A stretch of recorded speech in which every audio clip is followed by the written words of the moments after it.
본 방송에서 제공하는 투자 정보는 투자 판단에 대한 조언입니다.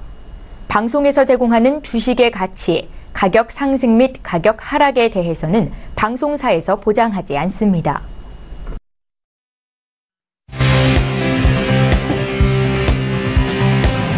슈퍼스탁 발굴 프로젝트 글로벌 슈퍼스탁의 김인아입니다. 간밤에 있었던 기분 좋은 소식 다들 들으셨는지요? 제 자랑스러운 국가대표팀이 축구에서 독일팀을 꺾고 2대0으로 이겼습니다. 저희 선수분들 굉장히 고생 많으셨습니다. 그런데 이 경기를 끝까지 보신 분들이라면 아시겠지만 경기 막판에 드라마틱한 골을 달성을 했습니다. 증권시장도 하반기로 가면서 어려워지고 있는데 우리 축구팀의 힘을 받아서 드라마틱한 골을 달성할 수 있을까요? 그 승리를 위해서 오늘도 저희 글로벌 슈퍼스탁에 출발해 보겠습니다.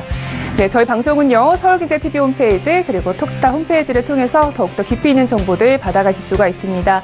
sntv.co.kr, 톡스타.co.kr을 통해서 참여해 보시기 바랍니다. 참고로 본 방송에서 제공하고 있는 정보는 투자 판단에 대한 조언일 뿐 주식의 가치나 수익률을 보장하고 있지 않습니다. 저희 서울경제TV는 자본시장법을 준수하여 1:1 투자상담, 유사수신행위, 무인가 영업행위, 불법 대여계 정보 및 가입 권유 등 모든 불법 사항들 엄중하게 금지하고 있습니다. 네, 출발하기 이전에 시장 동향부터 체크하고 가도록 하겠습니다. 네, 먼저 국내 증시부터 함께 살펴보도록 하겠습니다. 먼저 코스피 지수입니다. 코스피 지수는 0.61% 떨어지면서 2327선으로 유지하고 있습니다. 수급 동향도 함께 체크해 보도록 하겠습니다. 현재 개인과 기관은 사고 있는데요. 외국인은 700억 원이나 팔고 있는 부분이 확인됐습니다. 네, 코스닥 지수도 함께 확인해 보도록 하겠습니다. 코스닥 지수는 현재 0.6% 내리면서 821선으로 유지하고 있습니다. 역시 수급 동향 체크해 봐야겠죠. 네, 코스닥에서는요, 개인과 외국인이 사자세고요. 기관이 200억 원 정도 매도 중입니다. 네, 저희 국내 증시에서는요, 전문가들은 현재 2분기 실적에 주목하라고 입을 모으고 있습니다. 이어서 해외 선물 지수도 함께 체크해 보도록 하겠습니다. 먼저 나스닥 지수입니다. 나스닥 지수는 0.08% 소폭 오르면서 7003선으로 유지하고 있습니다. 네, 이어서 S&P 500 지수도 함께 체크해 보시죠. S&P 500 지수는 0.06% 오르면서 2706선으로 흘러가고 있습니다.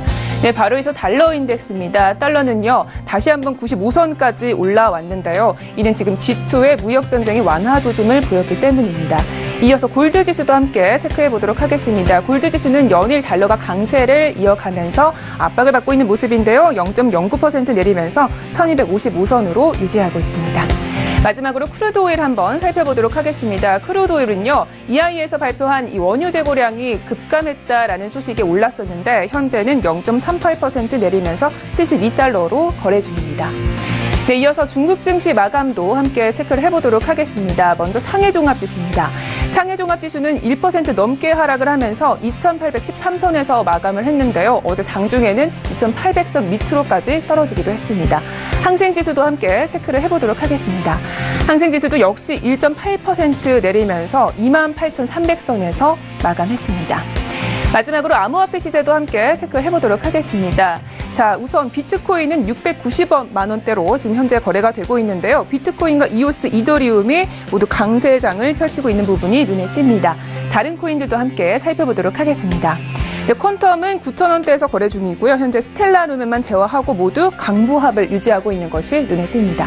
마지막으로 거래량도 체크해보도록 하겠습니다. 역시 1위에는 이오스가 올라와 있는데요. 어제 8,000원대였던 이오스는 현재 9,000원대로 거래 중이고요. 이 중에서 중요하게 봐야 할 부분은 퀀텀이 5위에 자리하고 있다라는 부분입니다. 퀀텀은요, 업계 최초로 포스 컨트랙트 플랫폼을 출시했다라는 소식에 강세인 걸로 판단이 됩니다. 자, 이렇게 해서 각종 시세 알아봤습니다. 자, 이제 본격적으로 글로벌 슈퍼스탁 출발해 보도록 하겠습니다. 저희 최영 캐스터와 함께 해외 이슈 어떤 것들이 나와 있는지 알아보겠습니다.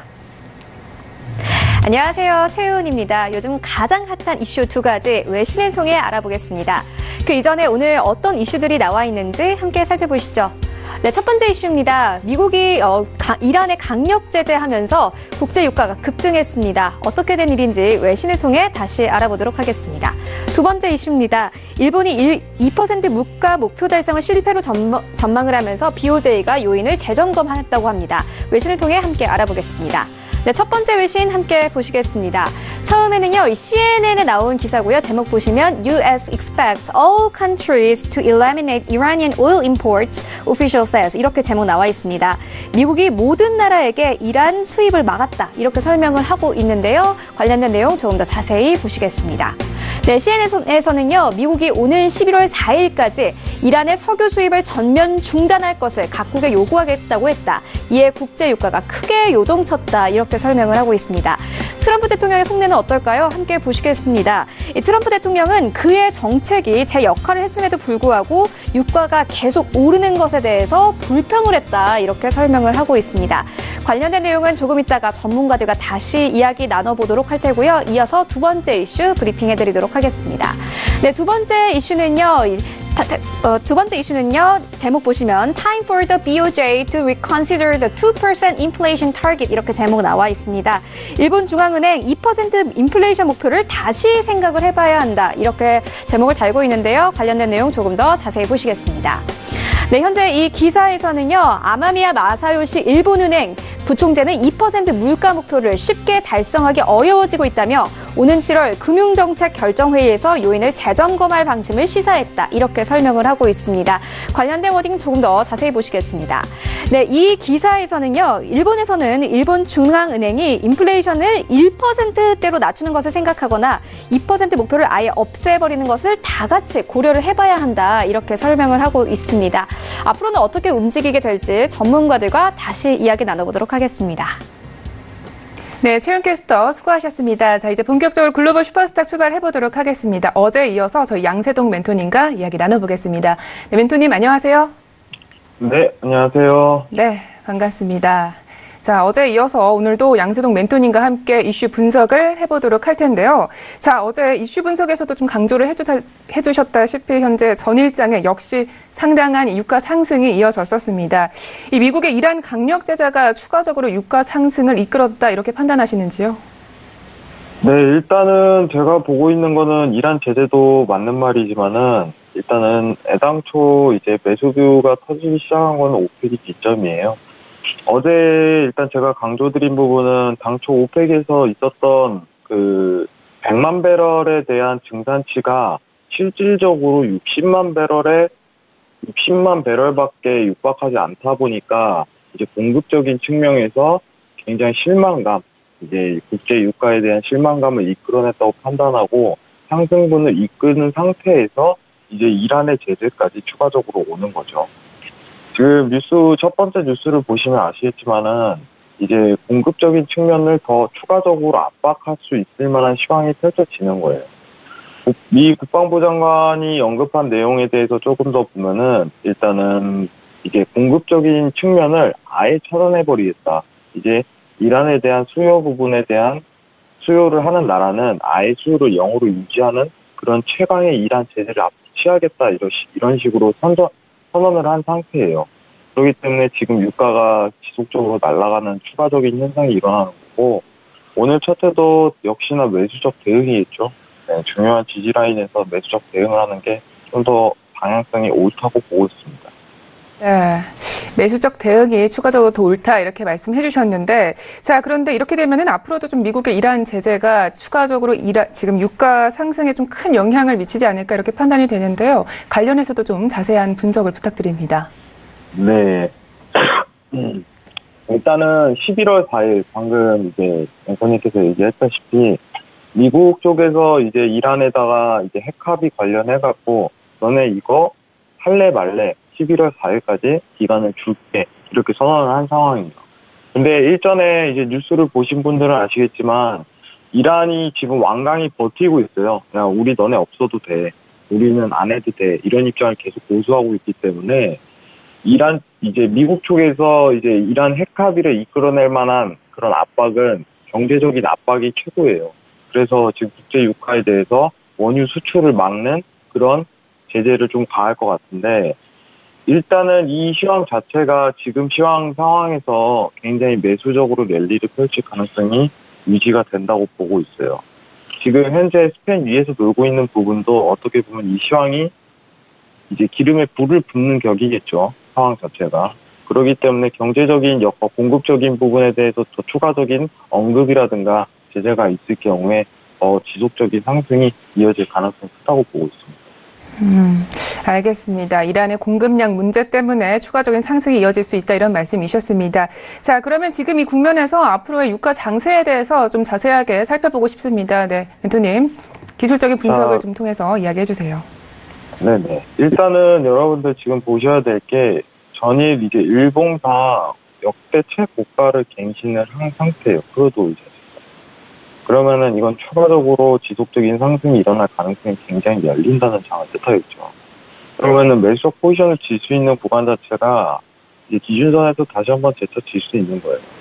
이제 저항대 자리가 오늘 판단했을 때는 71.90달러 선에서 여기서 지지를 받을 가능성이 굉장히 크다고 보고 있고, 지금 단가가 굉장히 올라갔기 때문에 눌림시 매수 이런 전략으로 유사하시면은 굉장히 좋은 수익을 얻을 수 있을 거라고 생각을 하고 있습니다. 네, 알겠습니다. 자, 첫 번째 이슈는 여기까지 마무리를 하도록 하고요. 두 번째 이슈도 함께 이제 체크를 해보도록 하겠습니다. 자, 최근 일본 물가에 대해서 나오는 이야기들이 굉장히 많이 있습니다. 일본은 사실 올해 초에 2%대 물가 목표를 달성할 수 있다 이렇게 자신감을 내비쳤는데, 지금 최근에 BOJ가 다시 안 되겠다, 물가에 대해서 자신감이 없다, 뭐 이런 좀 전망을 내놓고 있는 것 같습니다. 좀 자세한 이야기를 들어볼게요. 네, 일단 네, 죄송합니다. 일단 제가 BOJ 관련해서 물가 목표 2% 달성 시 채권 매입 축소 가능성이 굉장히 열린다고 언급을 일전에 드린 바가 있었어요. 물가 목표 2% 달성은 앞으로 일본 또한 금리를 올릴 수 있을 가능성이 굉장히 시사하고, 그간 이제 일본 자체가 안전자산으로 여겨졌던 부분에 대해서 변질 가능성이 있다 이렇게 언급을 드렸었는데, 최근 인플레이션 수치가 오히려 다운이 되면서 BOJ 입장이 물가 목표가 달성이 어렵다는 대답을 하고 있는 입장이죠. 그러면 다시 한번 일본 엔화가 물가 목표 달성 전까지 골드와 같은 안전자산 성향을 띠고 있으며, 지금 현재 차트 또한 골드와 엔화의 큰 차이가 나타나고 있지 않는 국면입니다. 일단은 지금 7월 회의에서 물가 동향을 좀 점검한다고 나와 있지만은 물가 상승이 제대로 이루어질 가능성은 굉장히 적다고 판단하고, 달러 인덱스에 맞춰서 엔화나 골드를 매매하시는 게 지금 전략에 굉장히 유용하다고 보고 있습니다. 지금 골드하고 여러분들 엔화를 좀 비교를 해봐서 드리도록 하겠습니다. 지금 화면에 보시면은 위에가 골드 차트고 밑에가 엔화 차트예요. 여러분들 엔화가 안전자산인 이유는 여러 가지 복합적인 요소가 있는데, 제가 엔화에 대해서 그간 강조를 하지 않았던 이유는 뭐냐면은 골드와 엔화가 큰 차이가 없기 때문입니다. 지금 물가 상승이라든가 테이퍼링이라든가 이런 통화 정책적인 내용이 아니라면은 달러와 반대되는 상황이 계속적으로 이루어질 거고, 골드와 엔화를 동일시하고 매매하는 게 굉장히 옳다고 생각을 하고 있어요. 지금 보시면은 달러가 지속적인 고가가 어제도 전일도 갱신이 되는 상태죠. 지속적인 상승세가 이어지다 보니까 골드랑 엔화가 지속적으로 무너지는 경향이 굉장히 크다고 보고 있어요. 그렇기 때문에 여러분들도 지금 중요한 거는 달러 인덱스 자체가 변곡이 오게 되면은 그때부터 골드나 엔화가 반등이 올 가능성이 굉장히 크다. 근데 이거를 지금 뉴스랑 좀 연결을 시키자면은 물가 상승이 이루어지지 않기 때문에 안전자산 성향으로 여겨지기 때문에 달러랑 반대되는 효과가 지속적으로 일어난다. 이거를 판단하셔야 돼요. 만약에 물가 상승이 지속적으로 일어나고 이제 통화 정책적으로 어떻게 테이퍼링이라든가 앞으로 이제 양적 완화를 축소하는 그런 과정을 펼친다면은 골드랑 반대되는 매매 현상이 일어날 가능성이 있다고 보고 있거든요. 근데 아직까지는 물가 상승이라든가 이런 통화 정책적인 변질이 없을 가능성이 굉장히 크다 보니까 골드와 엔화를 같이 보시는 게 굉장히 유용한 매매 전략이라고 보고 있습니다. 네, 알겠습니다. 자, 이렇게 해서 오늘의 이슈 분석 잘 들어봤습니다. 자, 오늘도 해외 선물 시장에 잘 대응하기 위해서 우리 멘토님이 이번에는 가이드를 주시겠습니다. 네, 멘토님, 오늘의 가이드는요? 네, 국제유가 이어지는 연속 상승 시황 막을 방법이 없다. 막을 방법이 없다. 혹시 이 트럼프의 SNS는 좀 어떨까요? 네, 트럼프의 트위터가 좀 막을 수 있지 않을까요? 아, 트럼프요? 네. 네, 트럼프가 이제 SNS 쓰는 거는 너무 단일적인 시황이 많아가지고, 저는 사실 이제 트럼프 SNS를 크게 신경 쓰지 않는 편이에요. 그냥 하루 진폭 자체만 조금 여겨지는 부분이기 때문에. 네. 주로 이제 추세 자체는 이제 공급적인 거나 이제 수요적인 측면 부분에 대해서만 굉장히 민감하고, 그리고 만약에 이제 트럼프가 SNS를 쓰게 되면은, 이제 이란을 더 추가적으로 제재한다는 내용을 쓰겠죠. 여기서는 유가에 대해서는 그러니까 더 날아갈 가능성이 크지 않을까 이런 생각을 합니다. 네, 일주일 동안 이제 10% 이상 상승이 일으킨 국제유가는 여기서 이제 반대 시황이죠. 네, 변곡이 얼마나 시황 자체가 나오지 않는 이상 개인적으로 매수세가 두드러지게 더 추가적으로 나올 가능성이 굉장히 크다고 보고 있습니다. 그렇기 때문에 리스크 관리하면서 기준선 위치값, 스페인 위치값 이 부분 체크하시고 지지 저항자를 체크하시고 이제 글로벌 슈퍼스탁 통해서 여러분들 뉴스 시황이라든가 어떤 내용이 나오고 있는지 확인하시고 매매하시면은 유용한 전략을 펼칠 수 있을 거라고 생각합니다. 이상입니다. 네, 알겠습니다. 자, 가이단준평 잘 들어봤습니다. 자, 이번에는요, 본격적으로 전일장에 좀 어떤 트레이딩 전략을 펼치셨는지, 그리고 오늘은 어떻게 대응하면 좋을지 구체적인 매매 전략에 대해서 들어보도록 하겠습니다. 어제 전일 이제 나스닥을 좀 건드렸는데, 사실 이제 오일 관련해갖고는 매수가 너무 두드러지기 때문에 매수 전략을 펼치는 게 맞으나, 이제 저희가 이제 실현적 대에서 굉장히 불안하기 때문에 오일 자체랑 골드 자체 스톱하고 나스닥에 좀 몰두를 했습니다. 전일 이제 여기서 전일 제가 이제 어제 글로벌 슈퍼스탁이었죠. 네, 여기서 강조드린 지지 자리가 여기였죠. 7회 3호에서 강한 지지를 한번 받을 것이다 이렇게 좀 설명을 드렸었는데 그래서 이제 매수분하고 매도분하고 다 이제 취할 수 있었어요. 어제 전략은 이렇게 수익을 좀 내고 나온 국면이었는데 저는 개인적으로 오늘 이 기준선 위치값이 뚫린다면은 이 스페인 위치값이 밀릴 가능성이 굉장히 크다고 보고 있거든요. 그래서 해외사 전역장이 한번 보고 판단을 해야 될 문제지만은 지금 장세는 개인적으로 매수 매도를 좀 취할 포지션은 아니라고 보고 있어요. 이 지지를 한 차례 받고 내려왔기 때문에 이 기준선 위치값에서 다시 지지를 받는지 이거를 좀 오늘은 테스트할 예정이고 전일은 이제 중요한 위치값 자체가 7135.00으로 판단하고 있었는데 오늘 중요한 위치값 자체는 보시면 아시다시피 7070.00입니다. 여기가 오늘의 가장 중요한 포커스가 될 예정일 것 같고 이 위치까지 끌어올릴 때까지는 관망하고 있다가 이 위치값부터 어떤 식으로 테스트가 되는지 틱 차트상 일목균형표 변화가 어떻게 일어나는지 판단 뒤에 매매를 하는 게 굉장히 유용한 전략이라고 보고 있습니다. 이상입니다. 네, 이 나스닥에 대해서 이야기를 해주셨는데 그렇다면 S&P 500은 좀 저희가 어떻게 대응을 하면 좋을까요? S&P 500도 사실 이제 똑같죠. 방향성 자체만 다르기 때문에 여러분들 보시면은 잠시만요. 좀 볼게요. S&P 500 자체 지금 여러분들 차트를 바꾼 거예요. 보시면 아시겠지만은 차트가 거의 동일하죠. S&P랑 지금 나스닥이랑 어떻게 보면은 지금 무역 전쟁이라든가 시황 자체가 동일하기 때문에 지수 자체 움직임이 거의 진폭이 똑같아요. 근데 저는 개인적으로 이제 차트에 입히는 일목균형표 자체가 나스닥에 더 잘 먹히기 때문에 S&P보다는 나스닥을 좀 유용하게 쓰시는 게 굉장히 좋을 것 같고 나스닥 위치값을 상대적으로 체크하면서 S&P를 이제 매매하시는 것도 나쁘지 않은 전략이라고 보고 있습니다. 이상입니다. 네, 알겠습니다. 자, 이렇게 해서 글로벌 이슈 앤 가이드는 여기까지 들어보도록 하겠습니다. 네, 오늘도 멘토님 말씀 모두 고맙습니다. 네, 수고하셨습니다. 네, 글로벌 이슈 앤 가이드 화면으로 정리하겠습니다.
슈퍼스탁을 찾아가는 여정에서 여러분의 가이드가 되어드리는 저희 글로벌 슈퍼스탁, 이번에는 차이나 이슈 앤 가이드 시간으로 돌아왔습니다. 중국 시황 이야기 그리고 유망투자 종목에 대해서 소개를 들으실 수가 있습니다. 자, 먼저 어떤 이슈들이 나와 있는지 화면으로 확인하겠습니다. 네, 오늘의 차이나 이슈 첫 번째는요. 해결될 기미를 좀처럼 찾을 수 없는 이 미중 간 무역 전쟁에 중국 A주가 결국 베어마켓에 진입했습니다. 미국의 공격에 휘청이는 중국 A주의 현재 상황에 대해서 좀 더 자세히 알아보는 시간 마련했습니다. 두 번째 차이나 이슈입니다. 중국산 스마트폰이 전 세계 출하량 순위권에 대거 진입했습니다. 시장을 넓히며 무서우리만큼 빠르게 성장하고 있는 중국 스마트폰 시장에 대해서 잠시 후에 분석을 해보도록 하겠습니다. 네, 오늘의 차이나 이슈 화면으로 만나봤고요. 자, 본격적으로 분석을 해보도록 하겠습니다. 저희 김정철 본부장님 나와 계십니다. 인사 나눠볼게요. 안녕하세요. 네, 안녕하십니까. 네, 반갑습니다. 자, 우선 전일장, 중국장 좀 마감 시황에 대해서 들어봐야 될 것 같은데요. 네, 전일장 먼저 상해 종합 보시겠습니다. 이제 계속 하락해서 특별히 코멘트가 많이 필요치 않는데요. 사실 저희가 이제 3,100선이 무너질 때부터 뭔가 불안하다, 조짐이. 그래서 적극적으로 신규 배선하지 마시고 주로 종목들도 리뷰 많이 드렸었는데 지금 3,100선부터 2,800선, 어제 장중할 때 2,800선까지 상해 종합 같은 경우는 2,800선까지 장중할 때 붕괴했었는데 막판에 조금 소폭 들어올려고 2,813포인트에서 마감을 했고요. 그리고 지금 이제 선전 성분지수 같은 경우는 170포인트 하락을 한 2.83%. 사실 좀 선전 성분지수, 창업한 지수도 1.19% 하락이었는데 며칠 동안 잘 버텼어요. 그래도 상해 종합보다 잘 버티는 모습을 보여주다가 결국은 다 우르르 무너진 그런 모습이고요. 현재 지금 미중 무역 갈등이 심화돼서 투자 심리 자체가 지금 상당히 좋지 않다. 이렇게 보시면 좋을 것 같고, 상해 종합 지수 같은 경우 올해 고점 대비해서 약 21.6%까지 하락을 했습니다. 그러니까 20%가 보통 넘어가면은 베어마켓이라고 부르거든요. 근데 지금 20%를 넘은 21.6%까지 하락을 하면서 사실상의 베어마켓 아니냐라는 얘기가 좀 많이 들려오고 있습니다. 지금 상해종합 차트를 보시나 뭘 보시나 전부 다 지금 하락세이기 때문에 사실 지금 저점을 사실 찾기가 힘들어요. 근데 어제 좀 더 힘들었던 건 뭐냐면 그동안 견조하게 버텼던 홍콩 항생지수 같은 경우가 어제 폭락을 했습니다. 완전 넉다운을 했거든요. 그러니까 홍콩 항생지수 같은 경우 주요 특징이 뭐냐면 시총 상위, IT 공룡들 이런 종목들 대한 은행주들 중에 대형주들이 많이 몰려있는데 이 대형주들이 결국은 그동안 잘 버티다가 결국 못 버티고 중소형주와 같이 우르르 무너졌다. 이렇게 보시면 좋을 것 같고요. 어제 차신주만 상승을 했어요. 또 차신주 업종별로 보면은 차신주만 상승을 했고 1년 상장 1년 미만 미대량 종목들이죠. 그리고 이제 그 위의 업종들은 완전히 급락세를 보였는데 특히 귀중호태주라고 제가 지금 소개시켜드렸던 귀중호태주 같은 경우 저희 같은 경우는 소개시켜드리고 2,000%까지 다 찍었기 때문에 매도한 그런 종목인데 귀중호태주 같은 경우 어제 4% 넘게 주류 업종 전체가 4% 넘게 급락을 했던 그런 모습을 보였습니다. 네, 1% 넘게 내리면서 좀 충격이 컸을 것 같은데요. 적절한 대응책을 빨리 마련해보도록 하겠습니다. 자, 먼저 첫 번째 이슈부터 분석을 해보겠습니다. 자, 본부장님 첫 번째 이슈 어떤 뉴스인지 소개해 주시죠. 네, 이제 중미 무역 전쟁 때문에 지도타를 가진 이제 중국 본토 주식을 지금 얘기 드리고 싶은데요. 3년 전에 이제 주식담보대출 악몽이 있었는데 그게 재현되는 게 아니냐. 그런 이제 불안감이 좀 있는 그런 시장 상황인데 현재 A주 주식담보대출 전체 주식이 한 87% 육박하고요. 시총 규모로는 한 10% 정도 규모 정도인데 이 정부에서 적극적으로 지금 안정 노력하려고 민간 은행의 총재도 막 코멘트를 하고 했는데 지금 백약이 무효한 약간 그런 상황이고요. 시장에서 지금 불안감이 좀 확대되고 있다. 이렇게 보시면 좋을 것 같습니다. 네, 중국은 언제나 이 레버리지가 문제인 것 같습니다. 지금 이 지수가 좀 하락을 하면서 주식 담보대출의 반대 매매가 나온다 이런 이야기인 것 같은데 지금 구체적인 상황 좀 어떻게 되고 있나요? 현재 상황이 좀 심각합니다. 심각하기는. 이 중국 증시가 1월 고점 대비해서 한 20% 넘게 하락을 했고요. 연초 대비해서는 14%나 급락을 했는데 상해종합이 2년 내 최저치 상황이거든요. 상황이. 근데 주가 하락세가 계속되면서 주식을 담보로 해서 대출을 받은 경우가 있는데 이 주식의 평가액이 줄어들면서 그러니까 주가가 떨어지면 주식 평가액이 떨어질 거 아닙니까? 그러면 주식 평가액이 떨어지면서 대출받은 원금보다 작아져 버리고 결국 주식을 팔아야 되거든요. 주식 팔아서 그걸 메꿔야 되는데 그럴 경우 이제 마진콜하고 반대가 쏟아질 가능성이 있다. 지금 현재 어느 정도 그런 상황들이 지금 나타나고 있습니다. 나타나고 있는데 지금 이제 중국 상장사들 대부분이 가장 선호하는 융자 방식, 그러니까 은행에서 돈을 땡기는 거나 이런 거 할 때 주로 주식을 담보로 돈을 땡겨요. 그러니까 중국의 거의 모든 기업들이 약간 그런 행태가 지금 빈번한데 그런 것 때문에 이제 대주주들이 주로 돈을 그렇게 많이 차입을 하거든요. 그러면서 이제 부채 리스크가 워낙에 많은 거죠. 그러니까 제가 항상 중국의 문제가 뭐냐면 기업 대출하고 공기업 대출, 지방정부 대출이 상당히 부채가 많다. 중국은 다 좋은데 이것만 엄청난 문제다라고 제가 계속 얘기를 드리는데 이거 중에 이제 한 축이죠. 이 기업 대출 부분인데 상해 A주, 그러니까 본토 주식, 그러니까 홍콩 주식 말이에요. A주 기준으로 봤을 때 3,447개 전체 주식의 한 86%가 주식담보대출로 이미 돈을 땡겨놓은 상태고요. 그게 한 5조 9,500만 위안. 그러니까 중국 전체 시총, A주 전체 시총의 약 9.9% 거의 10%거든요. 이 정도 차지하고 있습니다. 그러니까 그런 대출 물량이 쭉 나오고 주식이 패닉해서 폭락하면 10%는 물론이고 그것 때문에 같이 셀에 동참하게 되면 20% 가까이 급락할 수 있다. 추가적으로서 이런 얘기들까지 나오고 있는 상황이고요. 거기에 이제 신용거래가 많은 상황이기 때문에 좀 더 불안한 상황이지 않나. 그러니까 주식담보대출 거래뿐만 아니라 신용거래도 지금 상당히 많아요. 지금 같은 경우. 그래서 중국이 이렇게 빚내서 투자하는 거 좋아하는지 모르겠습니다. 일단 현재 그런 상황에 있습니다. 네. 그런데 지금 기사를 보면요. 이 3년 전에도 같은 상황이 좀 벌어졌던 것 같은데 사실 지금 상황이 조금 더 심각한 거 아닌가요? 네, 3년 전보다 지금 상황이 더 심각합니다. 왜냐하면 3년 전에 전체 차지한 비중이 10%까지는 안 됐거든요. 그러니까 2015년 8월에 이제 지수가 폭락하면서 시장에서 이제 반대 매매 공포가 이제 그때 막 퍼졌었는데 그때 우리나라도 그때 홍콩 지수 연계해가지고 ELS 했다가 대규모 손실을 봤거든요. 우리나라도 역시 마찬가지로. 이때 이제 대출을 받은 대주주들 위주로 반대 매매가 실제로 좀 쏟아졌었고 주가 하락을 조금 키웠었는데 그때 당시 이제 문제를 어떻게 해결했냐면 오히려 주식담보대출 비율을 더 높여가지고 오히려 대출을 더 받게 해가지고 그걸 버텨냈단 말이에요. 근데 이게 이제 중요한 건 뭐냐면 오히려 문제를 더 키운 겁니다. 지금 현재 그때 그냥 봉합한 거죠. 그냥 간단하게 봉합한 건데 중국 본토주들 같은 경우는 가끔 폭망주라 그래가지고 이게 실제로 중국에 있는 용어입니다. 폭망주라 그래가지고 갑자기 하루아침에 막 하한가를 막 계속 한 6일, 7일 내에 찍으면서 결국 회사가 청산되는 그런 경우도 가끔 있거든요. 이런 게 이제 바로 주식담보대출 때문에 벌어진 일이고요. 정부가 지금 중국 정부 같은 경우 뒤늦게 지금 실태조사에 들어간 상황입니다. 네. 그때의 조치가 오히려 지금 이 주식담보대출의 규모를 더 키운 셈이겠군요. 알겠습니다. 자, 이렇게 해서 첫 번째 이슈는 여기까지 들어보도록 하고요. 자, 두 번째 이슈로 넘어가 보도록 하겠습니다. 두 번째 이슈는 조금 그래도 기분이 좋은 뉴스인 것 같은데 먼저 뉴스 소개부터 들어보도록 하겠습니다.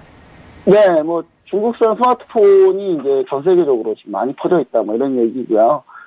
세계 스마트폰 출하량을 지금 공개했는데, 상위 12개, 12위 업체들 중에 중국 기업이 9개나 차지하고 있다. 이렇게 보시면 좋을 것 같습니다. 네. 이 중국의 스마트폰이 대거 지금 상위권을 차지한 걸로 보이는데요. 지금 이 중국 스마트폰의 출하량은 좀 어느 정도나 증가한 건가요? 네, 이거 대만에 있는 중국시보라는 그 언론사에서 이제 발표한 건데, IC 인사이트 자료를 좀 참고한 것 같습니다. 2017년 중국 전체 스마트폰 출하량 같은 경우가 이제 중국 업체들이 생산한 스마트폰이요. 6억 2,600만 대로 한 11%가 증가했고요. 전 세계 스마트폰 출하량이 한 10억 3천만 대인데, 이 중에 중국이 차지하는 게 한 38% 정도 되는 거죠. 그리고 이제 2016년보다는 한 4% 정도 점유율이 더 상승한 거고, 특히 이제 화웨이가 이제 1억 5,300만 대로 이제 전 세계 3위, 그 다음에 이제 삼성, 애플에 이어서 이제 화웨이가 3위고요. 오포하고 비보, 얘네들이 이제 1억 1,800만 대, 9,500만 대를 판매해서 이제 4위, 5위를 유지했습니다. 그리고 샤오미 같은 경우가 9,170만 대를 출하하면서 순식간에 6위까지 점프를 했고요. 70% 정도 상승을 했습니다. 이 밖에 레노버, GT, TCL, 그 다음에 지오니, 쿠페드 같은 이제 중국의 스마트폰 업체들이 인도하고 아프리카 시장에서 선전을 하면서 거의 이제 8위에서 10위를 다 확보했거든요. 그러면서 앞으로 이제 중국 스마트폰 업체들이 시장을 점점 장악할 가능성이 좀 더 높아지지 않나, 이런 얘기를 지금 많이 하고 있는 상황입니다. 네.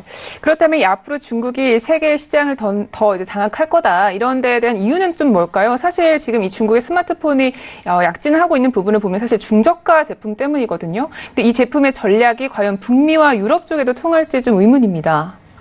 사실 북미, 유럽에 잘 안 통할 거라고 저희는 계속 생각해 왔었는데 하웨이 같은 경우가 최근에 프리미엄 폰들 같은 경우가 유럽 시장에서 조금씩 지금 점점 인기를 얻고 있거든요. 그러니까 하웨이 같은 경우가 이렇게 프리미엄을 공략하고 있고, 샤오미는 인도 시장에서 지금 상당히 지금 잘 나가고 있습니다. 그리고 오포하고 비보 같은 경우는 동남아를 현재 적극적으로 공략하고 있고요. 그러면서 이제 각 업체들마다 자기의 이제 성향에 맞게 각각 해외 진출을 막 하고 있는 상황입니다. 그리고 전 세계 이제 신흥국과 선진국이 각각 다 두각을 좀 나타내고 있는 모습인데, 사실 제일 중요한 건 뭐냐면 가장 성장 잠재력이 높은 나라가 뭐 다른 나라도 아니고 자국이에요. 중국이 제일 성장 잠재력이 높습니다. 중국 스마트폰 사용률이 아직도 70%가 안 됩니다. 70%가 안 되는데, 참고로 뭐 수치 얘기하자면 우리나라는 뭐 어마어마합니다. 96% 사용률을 가지고 있어서 전 세계 1위고요. 현재 이제 인도하고 인도네시아 시장이 이제 좀 큰 시장인데 22%하고 27%를 중국이 현재 지금 점유하고 있는 상황인데 27%가 이제 스마트폰 사용률인데, 중국 같은 경우가 이쪽에 적극적으로 공략을 하고 있죠. 근데 최근에 인도가 중국하고 좀 사이가 안 좋아지면서 조금 이제 주춤했다가 다시 이제 모디 총리하고 회담을 하게 되면서 조금씩 나아지고 있거든요, 다시. 그러면서 이제 대표적으로 이제 그쪽을 주 공략하면서 많이 점을 늘리고 있고요. 그러니까 자국하고 인도하고 인도네시아, 동남아 이쪽을 많이 공략하고 있다는 거죠.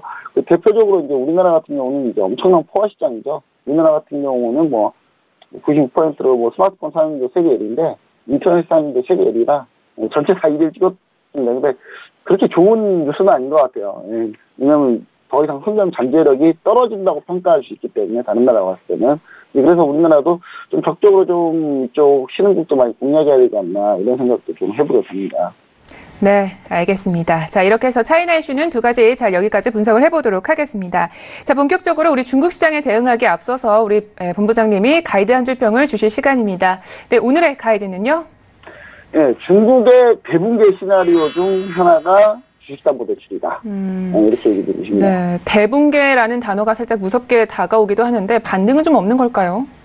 예, 2015년에 이어서 아니면 2018년도도 문제가 생겼는데, 이번에 이제 문제를 2015년에 이어서 똑같이 봉합하는 식으로 좀 처리를 한다면 이제 앞으로가 문제거든요. 그러니까 앞으로 이제 미국이 경기가 꺾이고 전 세계적 호황이 좀 이제 점점 사그라들고 하면 어디선가에 파열음이 나올 텐데, 그때 이제 만약 글로벌 금융위기가 찾아온다면 중국 증시를 붕괴시킬 만한 매가는 바로 이 주식담보대출이 아닌가.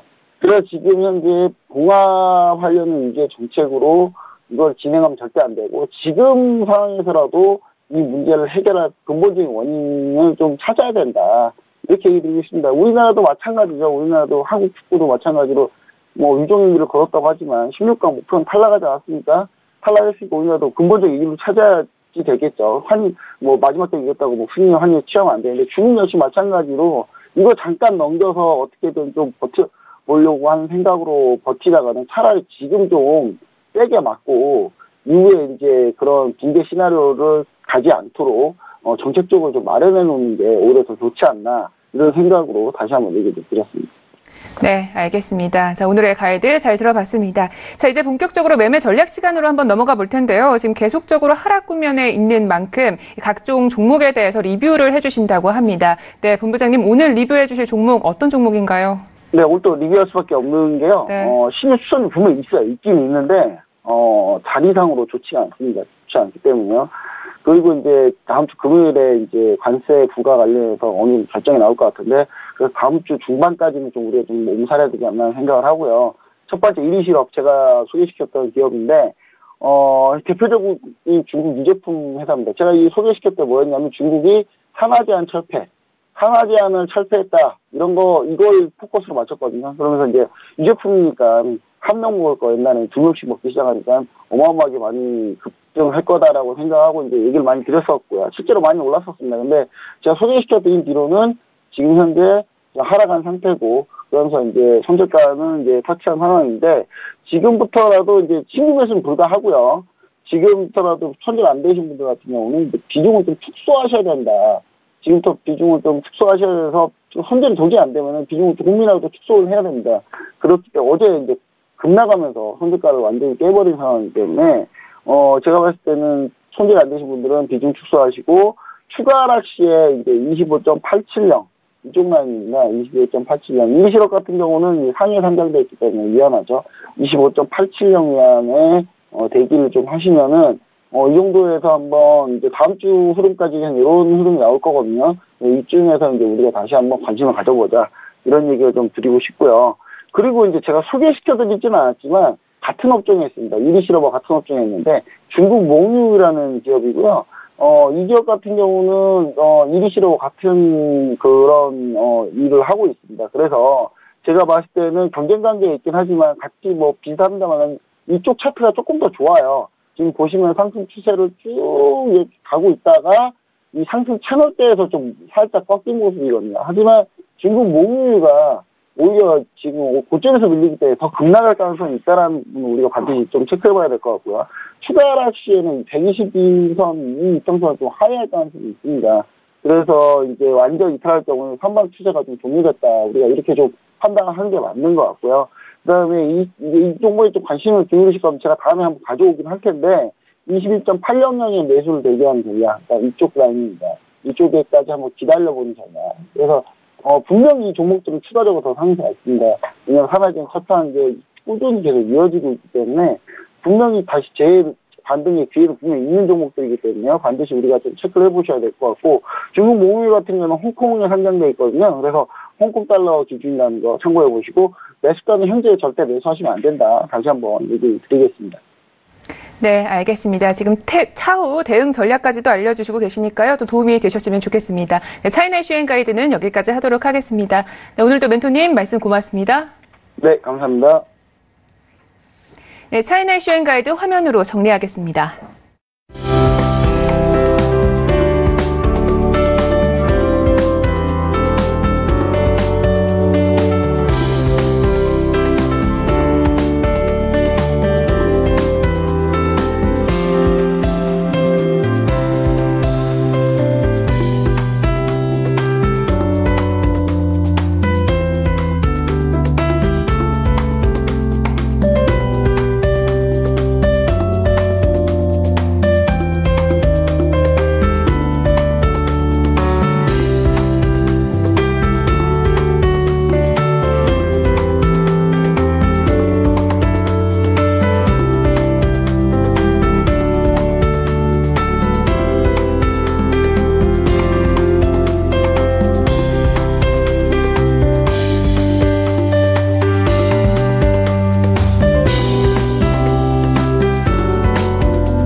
암호화폐와 관련된 엄선된 정보들만 드리고 있는 저희 글로벌 슈퍼스탁의 자랑 시간이죠. 코인 이슈 여행 가이드 시간으로 돌아왔습니다. 저희 선주 멘토님과 이야기 나눠볼 거고요. 우선 어떤 이슈들이 있는지 화면으로 만나보시죠.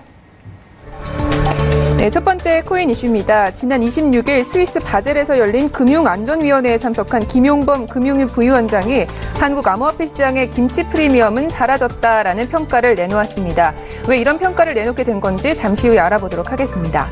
두 번째 이슈입니다. 5개월 전 암호화폐 관련 광고를 전면 금지한 페이스북이 다시 허용하는 입장을 밝혔는데요. 과연 이번 페이스북의 결정이 암호화폐 시장에 호재로 작용하게 될까요? 관련 소식 첫 번째 이슈 알아본 뒤에 살펴보도록 하겠습니다. 네, 본격적으로 코인 이슈 앤 가이드 분석을 해보도록 하겠습니다. 네, 선주 멘토님 나와 있습니다. 인사 나눠볼게요. 안녕하세요. 네, 안녕하세요. 네, 반갑습니다. 자, 함께 또 이슈 분석을 해볼 텐데요. 자, 먼저 첫 번째 이슈 어떤 이슈인지 뉴스 내용부터 소개해 주시죠. 네, 김용범 금융위원회 부위원장이 26일 이제 스위스 바젤에서 열리는 금융안전위원회 FSB에 참가를 해서요. 정부의 정책 대응으로 한국 암호화폐 시장의 김치 프리미엄이 사라졌다는 평가를 내렸습니다. 김 부위원장이 이제 한국 암호화폐 시장은 한때 김치 프리미엄으로 인해서 40에서 50%까지 수준까지 이제 좀 암호화폐가 다른 나라의 시세보다 높았다고 해서 비이성적인 투기 가열이 존재를 했다고 했는데 현재 이제 국내 가격 차를 보면요 거의 존재하지 않는다고 판단이 되면서 과열이 진정됐다라는 평가를 내렸는데요. 올해 초 암호화폐 투자 열풍이 일면서 이제 국내 시세가 글로벌 시세보다 높은 김치 프리미엄 현상이 발생을 했습니다. 이후 금융당국의 간접 규제 정책이 이어지면서 역김치 프리미엄이 일어나는 등 시장이 안정화됐다는 게 전체적인 또 여론의 평가이기도 하고요.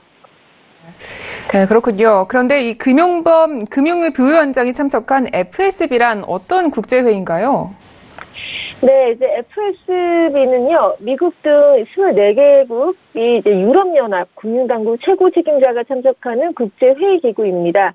이번 총회에서는요, 글로벌 금융시스템 취약성 평가 및 조기경보 활동, 거기에 암호화폐 시장의 모니터링, 사이버 보안 관련 주요 쟁점과 금융규제개혁의 효과 평가 등이 논의되고 있는데요. 논의돼서 이제 활발하게 좀 적극적으로 국제회의기구가 주관을 해서 이뤄졌다고 평가가 됩니다.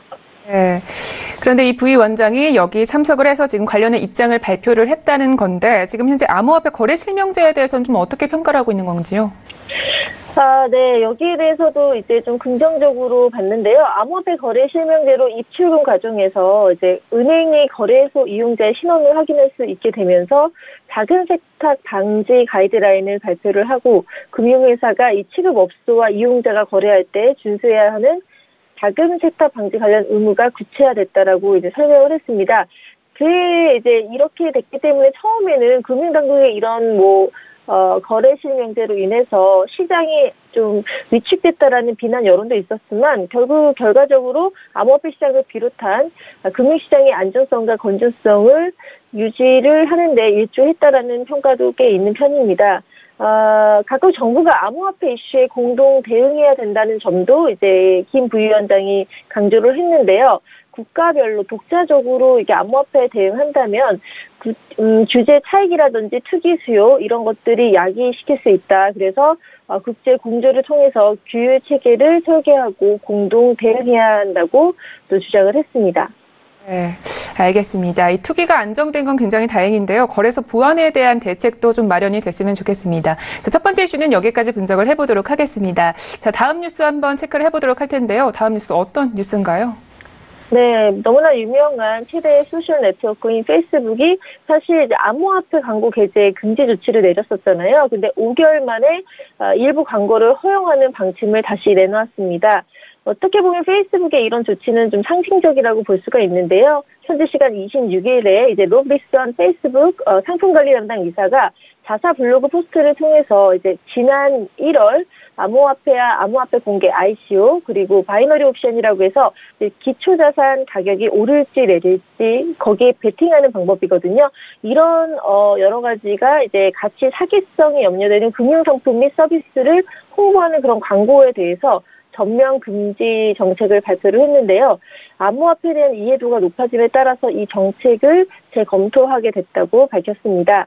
이제 페이스북이 전면 광고 금지를 선언한 후에 지난 이제 5개월간 이 정책을 수정하는 방향을 검토를 계속했고요. 일부 사전 승인을 받은 암호화폐 광고 그리고 관련 콘텐츠를 게시하기로 했는데요. 다만 이제 아까 말씀드린 그 바이너리 옵션 같은 경우 그리고 또 암호화폐 공개 ICO에 대해서는 계속해서 광고를 금지하는 정책을 유지하기로 했습니다. 이번 조치는 이제 페이스북, 오디오 네트워크, 인스타그램 등 페이스북 그 플랫폼 전체에 적용될 예정입니다. 알겠습니다. 자, 그런데 이 페이스북이 지난 1월 달에 암호화폐 광고를 전면적으로 금지를 했었잖아요. 이 당시에는 왜 이 금지 방침을 발표했던 거죠? 네. 그때 이제 페이스북이 지난 1월 말이었죠. 암호화폐 광고 금지 방침을 발표를 했는데 그 이유가 당시 암호화폐 같은 경우 대표적인 비트코인이라든지 그리고 그 밖에 알트코인의 가격이 급등을 하고 있을 시기였거든요. 그래서 대부분 규제가 되지 않는 공간에서의 광범위한 암호화폐 광고가 활발하게 이루어졌었는데요. 그때 이제 페이스북은 당시에 사람들이 사기나 속임수에 대한 두려움 없이 새로운 제품과 서비스를 발견하고 또 알게 되기를 원한다면서 현 상황에 선의의 믿음을 주지 못한 채 운영되는 암호화폐의 경우는 그런 암호화폐를 광고하는 회사들이 너무 많기 때문에 거기에 대한 우려로 이제 금지를 했었죠. 그렇군요. 네, 알겠습니다. 자, 그럼 이제 페이스북 광고 다시 게재가 좀 시작이 될 텐데요. 이 게재하기 위한 절차는 좀 어떻게 진행이 되나요? 네, 무분별하게 암호화폐를 다시 이렇게 게시를 하는 게 아니라요. 암호화폐 및 서비스 광고를 게재하려는 광고주가 있지 않습니까? 그리고 해당 업체, 거기에는 취득 라이선스, 그리고 상장 암호화폐 거래소라든지 사업 배경 등 자격을 평가할 수 있는 항목을 기재한 신청서를 제출을 해야 됩니다. 페이스북은 이를 통해서요, 광고 타당성 여부를 검토하고 또 승인 여부를 판단하게 되는데요.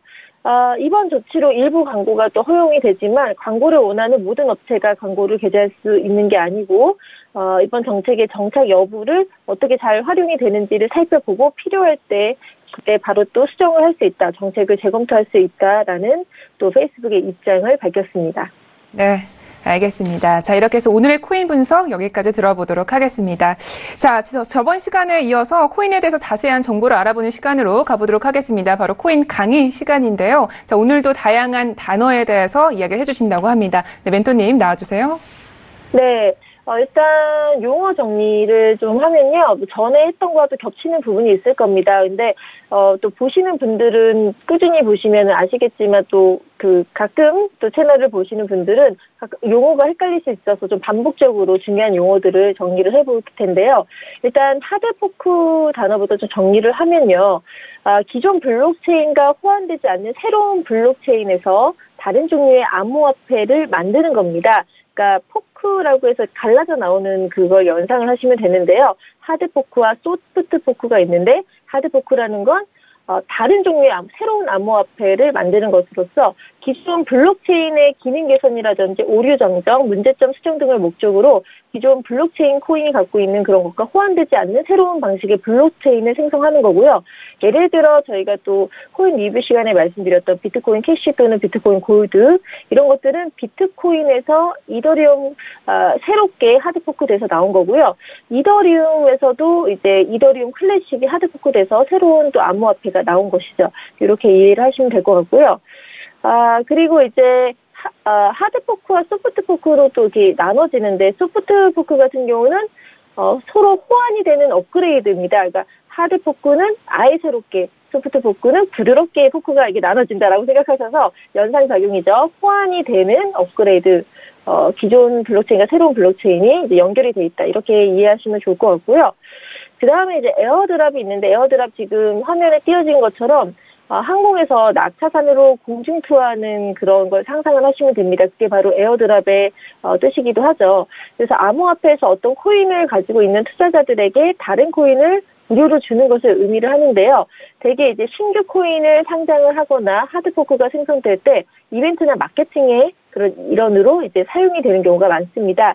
그리고 특정 블록 생성 시점에 해당 암호화폐의 보유 잔고를 측정하는 것을 말하기도 하고요. 이렇게 에어드랍까지 했고요.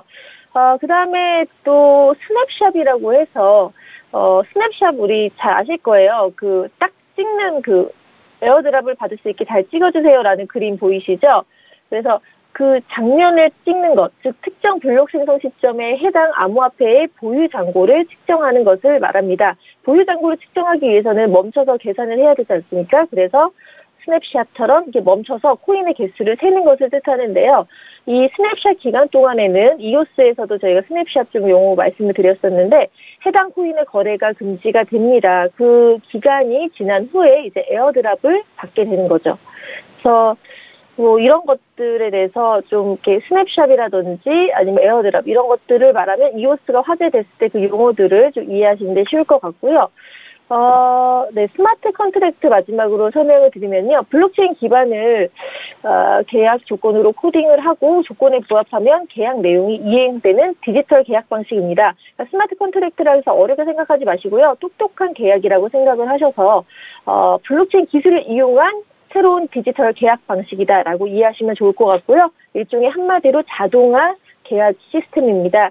원래 예전부터 이 개념은 있었지만 이제 블록체인 기술과 만나서 이제 본격적으로 가동이 됐고요. 이 최초의 블록체인 기술을 선보인 비트코인 같은 경우 대금 결제, 송금 등 기능이 국한돼 있어서 이제 거래 내역과 잔고만 저장할 수 있었는데 그런 그 비트코인의 한계성을 좀 더 업그레이드 시키고자 이제 러시아계 캐나다인 개발자인 비탈리 부테린이 블록체인 가치를 높일 수 있는 방법으로 비트코인을 포크를 해서 새로운 이더리움이라는 암호화폐를 만들고 거기에 스마트 계약 기능을 구현을 해서 스마트 컨트랙트가 본격적으로 암호화폐 시장에서 블록체인 기술에서 응용이 되기 시작했습니다. 그래서 스마트 컨트랙트의 그 블록체인 기술을 이용한 응용은 무한대기고 또 앱을 이용해서도 요즘 ICO를 하는 그런 코인들도 본격적으로 가동할 준비를 하고 있죠. 네, 알겠습니다. 자, 이렇게 해서 똑똑한 계약 스마트 컨트랙트까지 용어 정리를 해봤습니다. 자, 오늘은 여기까지 하도록 하겠습니다. 네, 멘토님 오늘도 말씀 고맙습니다. 네, 고맙습니다. 네, 오늘도 저희 글로벌 슈퍼스탁은 해외 선물과 중국 주식 그리고 암호화폐까지 전 세계를 대상으로 유망 투자 종목 발굴하기 위해서 열심히 달려왔습니다. 참고로 본 방송에서 제공하고 있는 정보는 투자 판단에 대한 조언일 뿐 주식의 가치나 수익률을 보장하고 있지 않다는 점 고지해 드립니다. 글로벌 슈퍼스탁 오늘은 여기까지입니다. 저희는 내일 다시 이 시간에 뵙도록 하겠습니다. 오늘도 성공적인 투자 판단하시기를 기원합니다. 시청해주신 여러분 고맙습니다.